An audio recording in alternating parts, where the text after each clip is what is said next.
ایسے عمل بھی ہیں پتہ ہے مسلمان کے کہ وہ اس موقع پر صبر پر پکا ہو جائے اور عمل کر کے نکل جائے آگے، نفس کے تقاضے کو توڑ دے۔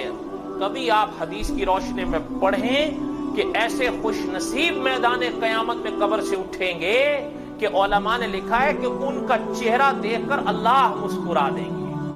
جمال الوجود بذكر الإله وتصفو الحياة بنور هدى۔ پھر ایک منادی ندا کرے گا کہ اہل صبر کھڑے ہو جائیں، تو انسانوں میں سے کچھ لوگ کھڑے ہوں گے، یہ بہت کم ہوں گے، ان کو حکم ہوگا جنت کی طرف چلے جاؤ، تو ان کو بھی فرشتے ملیں گے اور ان سے کہا جائے گا تو وہ کہیں گے ہم اہل صبر ہیں۔ وہ پوچھیں گے تمہارا صبر کیا تھا؟ وہ کہیں گے ہم نے اللہ کی فرما برداری میں اپنے نفسوں کو روکا، نفس چاہتا تھا ہم یہ کریں، نفس چاہتا تھا ہم وہ کریں، لیکن اللہ کی خاطر نفس کے کسی ناجائز تقاضے کو پورا نہیں ہونے دیا، ہم صبر ہیں، صابر ہیں۔ اور واقعہ صابر ہیں یا نہیں؟ ایسا ہی ہے نا؟ موقع آ رہا ہے، اللہ تعالی ہمیں ہمت دیں، انشاءاللہ ماہ رمضان کی آمد ہے، اس موقع پر بھی صبر کام آئے گا یا نہیں آئے گا؟ گرمی کا موسم ہوگا، اب نفس تو کہے گا پانی ٹھنڈا پئیں، اور بند کمرے میں اکیلا بھی بیٹھا ہو اور ٹھنڈا پانی میسر ہو تو نفس اور شیطان مل کر اس کو کہیں گے پیو، ٹھیک ہے؟ لیکن اس موقع پر اس کی نگاہ جو اللہ کی طرف اٹھے گی کہ یار اللہ دیکھتے ہے یا نہیں؟ اور حضور صلی اللہ علیہ وسلم نے فرمایا جو اس طرح آپ رسی ڈالو اور رسی کا سرا غالباً آسمان سے نکالا جائے اور اس رسی کی انتہا تحت سرا جسے پاتال کہتے ہیں اس تک بھی لے جاؤ، حضور نے فرمایا خدا وہاں بھی ہے،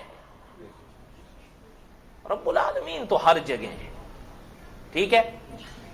کہنے کا مقصد یہ ہے کہ یہ موقع ہوتا ہے صابر انسان کا، نفس اس کو ہچکولے مارتا ہے یہ بھی کر وہ بھی کر، لیکن اس موقع پہ جو گزر جاتا ہے نا، اس موقع پر جو نفس کی بات کو توڑتا ہے، کچھ ایسے عمل بھی ہیں پتہ ہے مسلمان کے کہ وہ اس موقع پر صبر پر پکا ہو جائے اور عمل کر کے نکل جائے آگے، نفس کے تقاضے کو توڑ دے۔